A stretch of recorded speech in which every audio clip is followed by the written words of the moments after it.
Welcome back to the channel, and in today's video we begin the build of the Takom Tiger I. As a reminder, this will be a restoration diorama set in a garage where some workers are beginning the process of bringing this beast back to life. Now, this isn't your standard build it, paint it, done kind of project. This one's all about storytelling, rust, history, and a bit of workshop chaos mixed in. We're going to start with the tiger itself and set the stage for what will eventually become a full-blown Shadowbox scene, complete with lighting, welders, and all the tools you'd expect to find in a busy restoration shop. This kit is packed with parts and full of great details, perfect for a project like this. Starting with the first few steps, I finally dove into building the Takom Tiger. Now, I've heard from a few folks that this kit can be a little confusing when it comes to the different variant parts and what goes where. Honestly, I'm not going to stress too much about it. Most of this tiger is going to be covered in rust and grime anyway, but it's definitely something to keep in mind if you plan to build this kit yourself. This is exactly what I'm talking about. These parts are just begging to be shown off, and I'll be doing exactly that later on. In the older kits, you'd never get this level of detail. Back then, you either had to scratch build everything or hope you could find aftermarket bits to fill in the gaps. Now, I know there's an old Academy Tiger kit that does come with a full interior, so technically you could use that one, but honestly, I've never been a big fan of that brand. This Takom kit just feels more refined and modern. It's got that open it up and get inspired kind of vibe. So far things are going pretty well, but I did run into a little bit of flash underneath the fan housings that kept them from fitting properly. Once that was cleaned up, everything went on nice and flush. I've been trying to find some historical reference photos of these particular parts, but honestly, they're tough to come by. Most of what I found were other model builds showing it, and everyone looked a little bit different. The glue I am using here is Mr. Cement Deluxe, and it's a bit thicker than the Tamiya Extra Thin.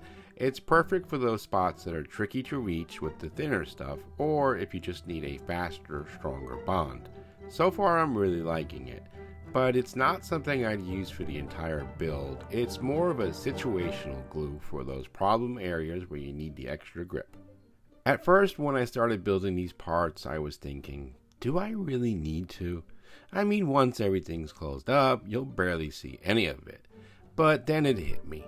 This is a restoration diorama, so of course those areas might be opened up. They might even be removing the fans for a rebuild. So taking a look at the top section and figuring out how everything opens up now will help me later when I start staging this part of the scene. The only visible area will be the rear section of the fans. Now, I'm on the fence about cutting out the sections right behind it. It's going to be tricky and definitely take some careful planning. But you know me, I can't seem to leave well enough alone. I always end up overdoing my builds and making them take twice as long. I tell myself I won't, but I just can't resist those extra details. Well, if I'm going that far, I might as well go a little further. So we're adding an engine. You know what they say, in for a penny, in for a pound. The Panther, Tiger, and King Tiger all use the Maybach engine, but each had its own variant of engine. Rushing to the eBay site, I found this for $16.39, a vintage Verlinden Tiger engine. The Hawks have landed safely and are currently enjoying their trip. I, of course, am taking full advantage of the quiet time and may be ordering a few things for this build. Without the Hawk knowing, of course.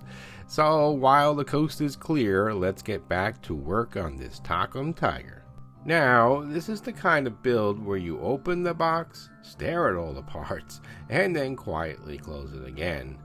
This step isn't too tricky, but it can trip you up if you don't attach this one part first.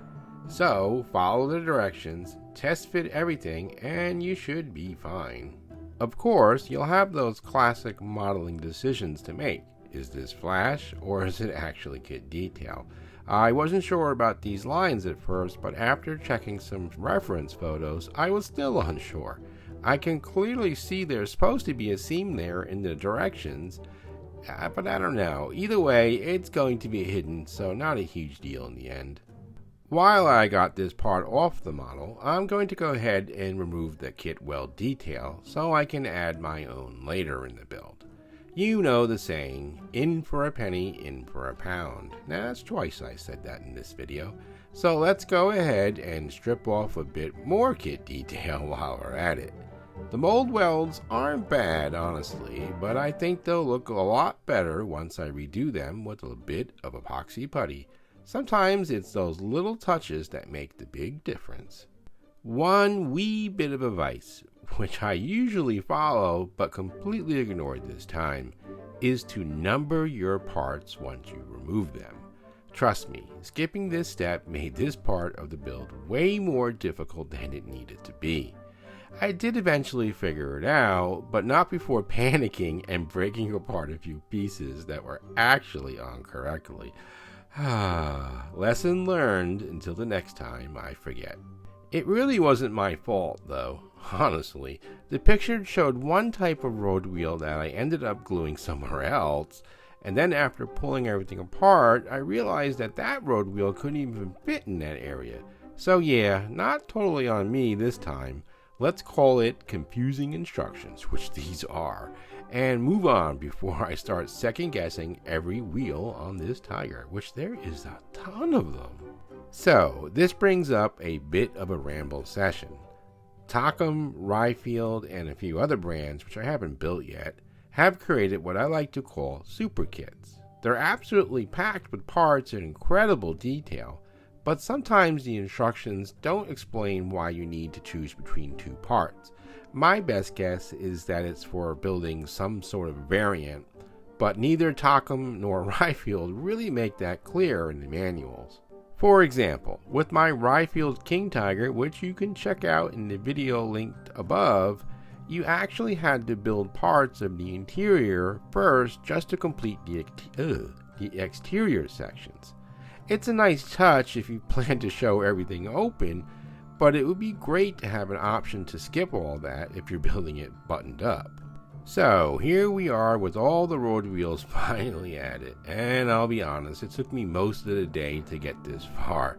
Between sanding, test fitting, and figuring out where everything actually went, this step was a workout, but once that was done, we can finally move on to the tracks. Now, don't get me wrong, this is a super kit through and through, but having the guide horns built this way, yeah, that was a mistake. They really should have just molded them onto the tracks themselves. It would have saved a lot of time and my sanity. Let me tell you, I was not looking forward to this part. The box was dangerously close to being closed again. In fact, the tracks were this close to being cut from the build entirely. But since I want to model one track installed and the other being removed for the restoration scene, I guess I'll just have to suffer through these steps. The thing we do for realism, right? Sorry, had to leave that in. My best advice, and trust me on this one, is to glue one side of the the guide horns. Let it sit for full 24 hours, and then cut and do the other side. I know, patience isn't exactly my strong suit either. I tried waiting only an hour, and it turned the whole process into a complete nightmare. Takom, why? Why did you do this? Still, I'll give them credit. The detail on these tracks is actually better than a Frugal model, so I guess the pain is worth it, kind of. And it's definitely a lot cheaper. Actually beginning to listen to my own advice for once. The guide horns are beginning to set properly. Just need to wait that 24 hours. Okay, 24 hours has passed, and they are garbage. Absolute nightmare trying to cut these things off. Every single one fought me the whole way or fell apart. So now I'm looking at my options. Cruel model comes to mind, but I really don't want to turn a $40 kit into a $100 one. I checked out the Ryfield tracks, but they've got the same problem, separate guide horns. They do have a 3D printed set, but again, that's another $100 Tiger sitting on my bench. At this point, I need some help. Hey, old dad's modeling mess, can you help me out? I'm having the same issues as Mr. Reimagined Models is. These guide horns are just complete garbage. I hate them. I truly, truly hate them. The tracks are great. They're individual, beautiful, love it. But having to glue these things on is just a pain in the ass. And I've tried everything I can, and you still have the problems with them falling apart. As you can see, yeah, I have the same problem. So, Mr. Reimagined Model, sir, I think I might be able to help you out here. So, give me 1 second here. Let me see if I can find them. Oh, yep, here we go. Ta-da! What do you think about that? Rubber band tracks, perfectly, brand new, never used, just been sitting in a box for a long time. They're even put together. Look, they're even early. Yeah, early. Nah, I can't do that to you, man. So, this is where the good part about being in a community comes in. How about 315 of these beauties? Individual 3D printed track links. Oh, looky there, with the guide horns already on them. Well, there we go. Now we can get it in focus. I was sitting here working on my video for Monday, and I seen your dilemmas, so I figured, hey, why not? So, the cool thing about these is 0.5 millimeter styrene rod goes right through, or since the hawks are away, you can raid the sewing basket and use some pins, and there you go, sir. What do you think about that? Will those work for you? If they do, let me know, and I'll get them sent out to you, sir. Have fun. Bye-bye. How awesome is that? The modeling community really is a great thing. Big thanks to old dad's modeling mess for helping me out with this one. I've linked one of his recent videos above. Definitely check out his channel, give him some support, and help it grow. Now, back to the build, and while I'm waiting for those new tracks to arrive, let's move on to the rear section of the Tiger. Since this is a restoration build, not every part needs to go on. That's the beauty of it. I can pick and choose what to include, or what's a really pain in the ass to do.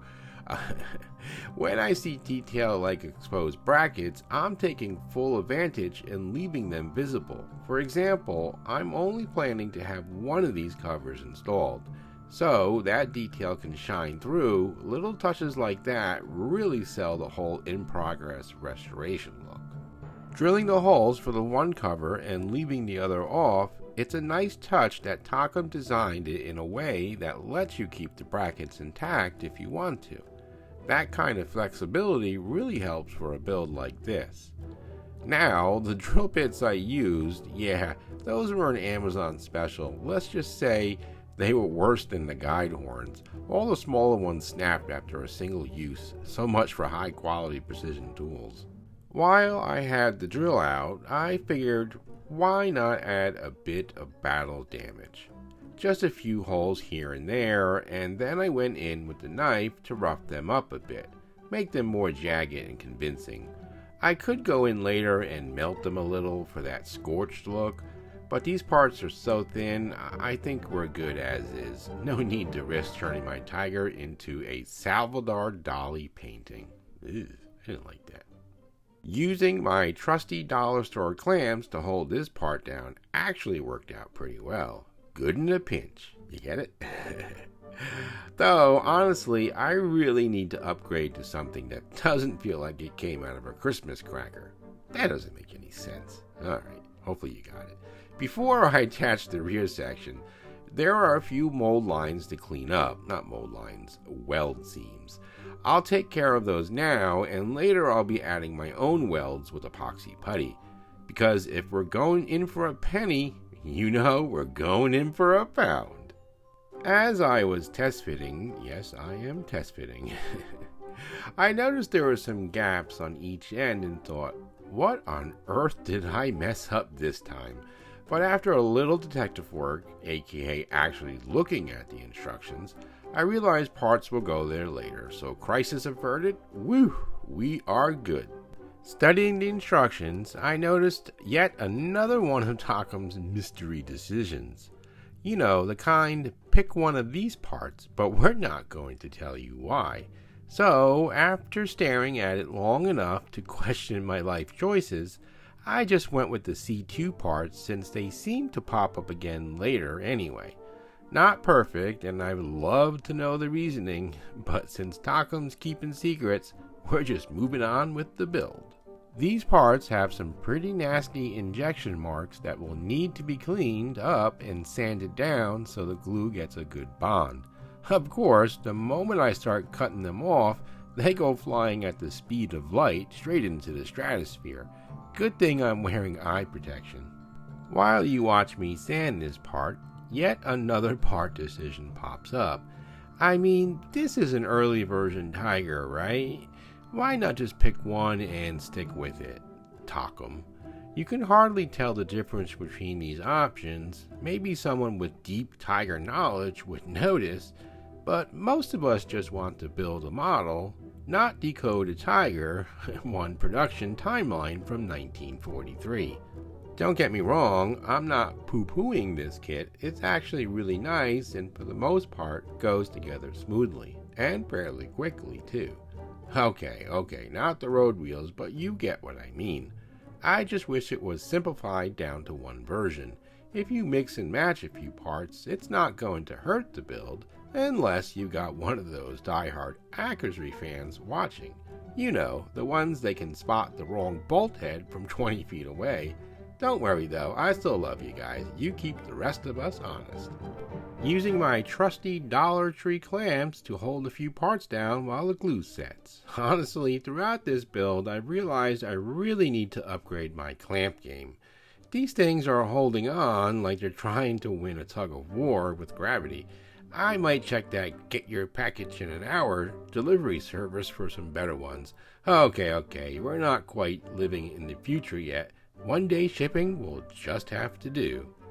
While you watch some of the build, let's have a little ramble session.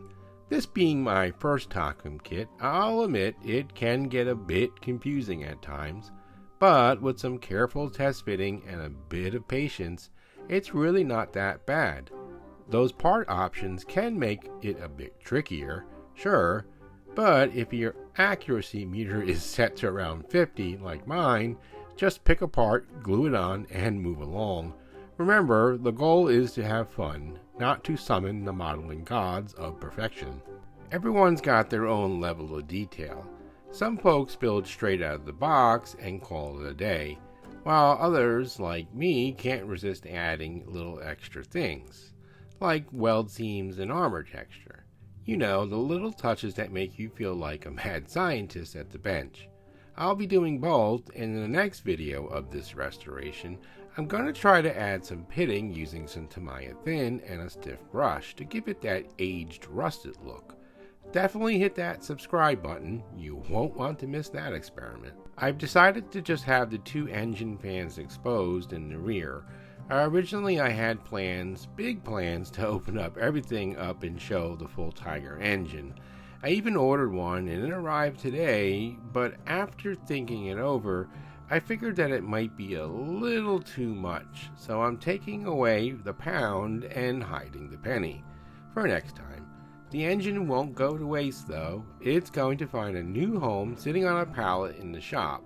Freshly pulled from the tank, should make for a nice touch in the Shadowbox diorama and add that perfect mid-restoration feel. Maybe in another build I'll pick a super kit that already has that level of detail, like a Ryefield kit. Back in my day, companies like Berlinden were amazing for detail, but the resin was bulky and required a ton of cleanup before assembly. Nowadays, with a 3D printer, getting high detail parts is way simpler and way less frustrating. I cannot wait until I get one. I'll be a printing madman. And by the way, thanks again to Old Dad's Modeling Mess. The tracks are on their way. Can't wait to get them. Berlinden back in the day was really a step up, a great way to add extra detail to your models. Their figure lines were amazing, super realistic compared to the plastic figures most of us were stuck with back then. Dragon figures were also really impressive.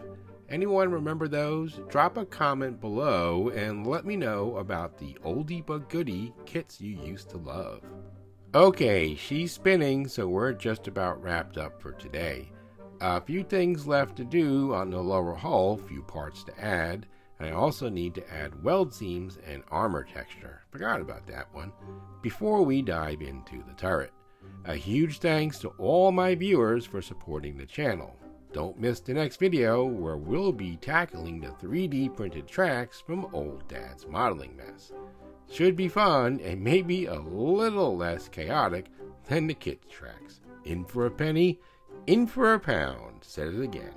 Alright, thanks for watching. I will see you in the next video.